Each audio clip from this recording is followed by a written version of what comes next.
मेरे प्यारे भावी शिक्षक, मैं रुपेश कुमार आज आपके शिक्षण प्रशिक्षण के चौमुखी विकास के लिए सर्वदृश्य सामग्री के माध्यमों का उपयोग कर आपके शिक्षण कौशल की वृद्धि के लिए एक छोटा सा प्रयास कर रहा हूँ, जिससे आप एक सफल शिक्षक बनकर भारत के भविष्य को निखारने में अपना योगदान दे सकें। जब आप बीएड महाविद्यालय में अपना नामांकन के लिए आए होंगे तो आपके मन में एक अच्छे शिक्षक बनने की लालसा हुई होगी। एक अच्छे शिक्षक के लिए आपको सबसे पहले अपने प्रशिक्षण संस्थान में विभिन्न शिक्षण कौशलों का अंतःकरण करना आवश्यक होगा। उसी कड़ी में आज मैं आप लोगों को विद्यालय में बनाए जाने वाले पाठ्य योजना के लिए जो सबसे अधिक आवश्यक चीज जाननी होती है वो होता है सूक्ष्म शिक्षण। सूक्ष्म शिक्षण को हम इंग्लिश में माइक्रो टीचिंग भी कहते हैं। सूक्ष्म शिक्षण में बहुत से सारे कौशलों का समावेश होता है जो कि एक भावी शिक्षक को एक सफल शिक्षक बनने में बहुत ही महत्वपूर्ण योगदान देता है।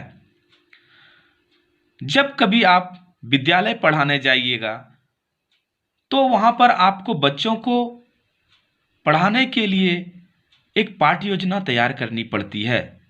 इस पाठ्य योजना में विभिन्न कौशलों का समावेश होता है। बिना कौशलों को जानने से आपका क्लास जाना, बच्चों के बीच में आपका पढ़ाना व्यर्थ हो जाएगा। इसलिए सूक्ष्म शिक्षण का जानना जरूरी है और उनमें जो सन्निहित विभिन्न कौशल हैं उनको भी जानने का आपको बहुत ज़्यादा जरूरी है। इसलिए आज मैं जो है सूक्ष्म शिक्षण कौशल में एक स्पष्टीकरण कौशल है जिसको हम इंग्लिश में बोलते हैं स्किल ऑफ वेरी एक्सप्लानेशन या एक्सप्लानेशन स्किल। हिंदी में उसको स्पष्टीकरण कौशल या व्याख्या कौशल या व्याख्यान कौशल भी कहते हैं। आगे किस तरह से पाठ्य योजना बनाई जाती है इन कौशल के माध्यम से मैं बाद में उसको बताऊंगा, लेकिन उनको जानने से पहले आप लोगों को ये जानना जरूरी है कि स्पष्टीकरण कौशल है क्या, इनके परिचय के बारे में। क्योंकि जब भी आप कभी अपने स्कूल, कॉलेज या आप किसी अननोन पर्सन से भेंट करते हैं तो आपको ये बताना होता है, पहले आपसे नाम पूछा जाता है, आपका इंट्रोडक्शन पूछा जाता है। तो आज मैं आप लोगों को स्पष्टीकरण कौशल का इंट्रोडक्शन बताऊंगा, उसमें क्या क्या निहित है ये सब जानने की कोशिश करूंगा। ये सब जानने की आप कोशिश करेंगे और मैं आपको बताने की हर संभव प्रयास करूंगा। तो सबसे पहले हम स्पष्टीकरण कौशल, जो मैंने आपको पहले ही बताया कि उनका परिचय जानना आवश्यक है, इंट्रोडक्शन। तो सबसे पहला पॉइंट है इसमें व्याख्यान कौशल का तात्पर्य किसी भी पाठ को भाषण देने के रूप में पढ़ाने से है। भाषण देना को हम व्याख्या भी कहते हैं। कभी भी आप जब भी किसी के पास जाके अपनी बातों को रखिएगा तो वो बोली के माध्यम से होता है। आपको महाविद्यालय में कभी कभी टॉपिक दिया जाता है कि आपको पहले एक टॉपिक दे दिया जाता है और उस टॉपिक का आप लोग तैयारी करते हैं और बाद में जाके सामने उनको लोगों के बीच में बोलते हैं। तो ये प्रक्रिया क्या हो जाती है? भाषण देना हो जाता है। कि भाषण देना मतलब बोलना या व्याख्यान करना, ये हो जाता है। दूसरा पॉइंट आ जाता है इसमें व्याख्यान भाषण या कथन विधि प्राचीन एवं परंपरागत विधि है। इसमें एक है ये कथन विधि जो है प्राचीन एवं परंपरागत विधि है। इसलिए है व्याख्यान विधि या स्पष्टीकरण कौशल जो है स्पष्टीकरण कौशल जो है प्राचीन एवं परंपरागत विधि है, क्योंकि जब विश्व लिखना, पढ़ना, बोलना नहीं जानता था तो हमारे यहाँ पर ऋषि मुनियों के द्वारा गुरुकुल में बच्चों के समक्ष व्याख्यान विधि के द्वारा ही पढ़ाया जाता था। इसलिए हम ये कह सकते हैं कि यह विधि प्राचीन एवं परंपरागत विधि है। जो भारतीय संस्कृति और इनके विचारधाराओं से जुड़ी हुई है।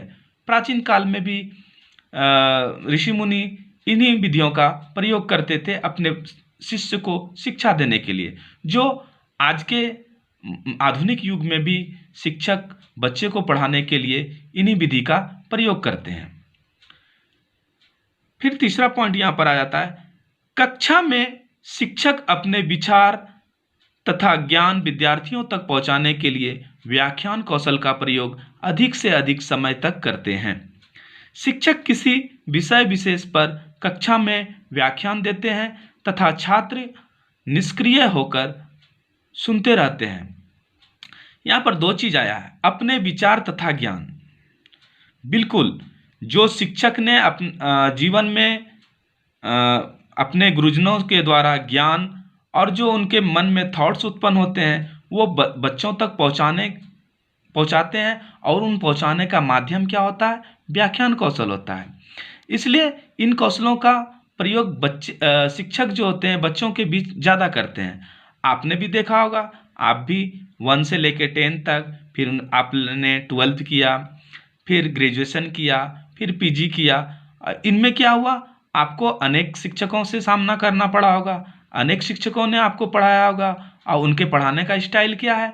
सबसे पहले वो आके आपको व्याख्यान विधि का ही ज़्यादा उपयोग करते हैं, क्योंकि बिना व्याख्यान से क्या होगा? आप नहीं समझ पाइएगा, नहीं जान पाइएगा। तो शिक्षक किसी विशेष विषय पर कक्षा में व्याख्यान देते हैं। बिल्कुल सही बात है कि बच्चे जब शिक्षक आते हैं तो वो आपके किसी टॉपिक पर ही आपको पढ़ाने की चेष्टा करते हैं। जैसे एज फॉर एग्जाम्पल मैं ले लेता हूँ कि यदि मैं आपको टॉपिक पढ़ा रहा हूँ, उस टॉपिक का नाम है सीखना, लर्निंग। तो लर्निंग क्या होता है? टीचर्स आते हैं, लर्निंग के बारे में बताते हैं, लर्निंग क्या है, व्यवहार में परिवर्तन है। तो वो शिक्षक कैसे बताते हैं? वो शिक्षक बताते हैं आपको व्याख्यान विधि के द्वारा ही। वो विषय विशेष पर कक्षा में व्याख्यान देते हैं। ऐसा नहीं थे अनर्गल बातें नहीं करते हैं, बल्कि वो जो आपको पढ़ाना है, जो आपका विषय है या जो शिक्षकों का विषय होता है, वो शिक्षक अपना पढ़ के आते हैं और उसके बाद आप लोगों के बीच व्याख्यान करते हैं। तथा छात्र क्या होता है? इसमें निष्क्रिय होकर सुनते हैं, क्योंकि यहाँ पर छात्रों को शिक्षकों की बातों को सुनना पड़ता है। यदि वो नहीं सुनेंगे तो क्या हो जाएगा? वो नहीं समझ पाएंगे। और निष्क्रिय होकर, निष्क्रिय का मतलब ये नहीं है कि वो सो जाना है। आप शांतिपूर्वक कक्षा में बैठे हैं और जब शिक्षक बच्चों को कुछ चीज़ें बताते हैं तो बच्चे जो होते हैं इन्हें ध्यानपूर्वक सुनते हैं। लास्ट आपका है पॉइंट है, यह एक आदर्शवादी विचारधारा की देन है। आदर्शवाद और विचारधारा क्या है? चचेरे भाई जैसे हैं। यह विचारधारा भौतिक वस्तुओं की अपेक्षा विचारों पर अधिक बल देती है।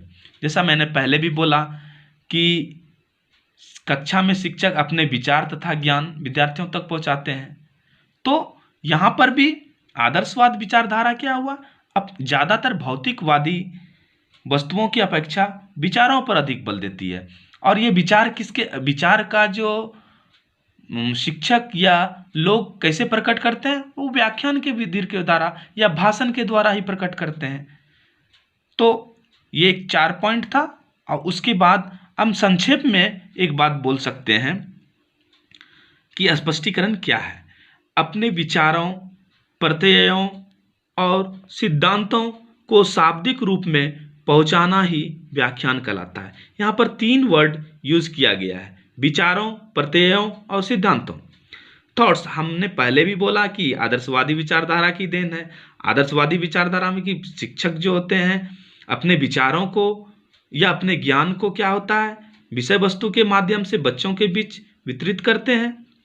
प्रत्यय हो, प्रत्यय कॉन्सेप्ट, जैसा मैंने पहले भी अभी बोला कि आपको यदि स्पष्टीकरण कौशल जानना है तो आपको सबसे पहले इनके मूल बिंदुओं को जानना पड़ेगा कि स्पष्टीकरण कौशल है क्या। और सिद्धांत कोई भी थ्योरी में सिद्धांत होता है, बिना सिद्धांत का कोई भी थ्योरी सफल नहीं हो सकता है। यदि आप कोई भी व्याख्यान दे रहे हैं तो उसका कोई यदि कॉन्सेप्ट समझा रहे हैं तो कॉन्सेप्ट किस आधार पे बच्चों को समझा रहे हैं, सिद्धांत के माध्यम से भी। हाँ, आपने भी बहुत सारा थ्योरी पढ़ा होगा, उस थ्योरी में क्या होता है, सिद्धांतों का भी उपयोग है। जैसे मैं लर्निंग चैप्टर आपने पढ़ा, लर्निंग में आपको ने क्या क्या देखा कि लर्निंग है क्या है, जीवन पर्यंत चलने वाली प्रक्रिया है। आपने कॉन्सेप्ट जान लिया, उसमें ये क्या है, फिर उन्होंने उन्होंने आप में ने क्या किया, सिद्धांत भी जाना, एक सार्वभौमिक प्रक्रिया है सीखना। तो ये सब क्या है, सिद्धांत के अंतर्गत ही आता है। और सिद्धांत क्या है, और इसलिए सार्वभौमिक प्रक्रिया है सीखना, क्योंकि यहाँ पर ना ही जाति धर्म भेदभाव, अमीर आदमी गरीब आदमी, गरीब का बच्चा है तो नहीं पढ़ सकता है, अमीर का बच्चा है तो पढ़ सकता है, एंड इन सब चीज़ों का सीखना से कोई भी ताल्लुक नहीं रखता है। तो विचारों, प्रत्ययों और सिद्धांतों को शाब्दिक रूप में वर्बल कम्युनिकेशन जो होता है अमंग द स्टूडेंट्स, जब हम बच्चों के बीच रखते हैं, वो ही व्याख्यान विधि कहलाता है। तो अभी मैं आपको इंट्रोडक्शन जो है सारा चीज़ बता दिया। इन इंट्रोडक्शन को आप स्क्रीनशॉट कर सकते हैं, इसको लिख सकते हैं, समझ सकते हैं, ये आपका नोट्स बन जाएगा और आगे भी आपको बहुत ही महत्वपूर्ण जानकारी मिलेगी। यहाँ पर मैं अभी इसको ख़त्म करता हूँ, फिर बाद में मैं स्पष्टीकरण कौशल के अन्य भागों को देखूँगा और आपको बताऊँगा, समझाऊँगा। धन्यवाद।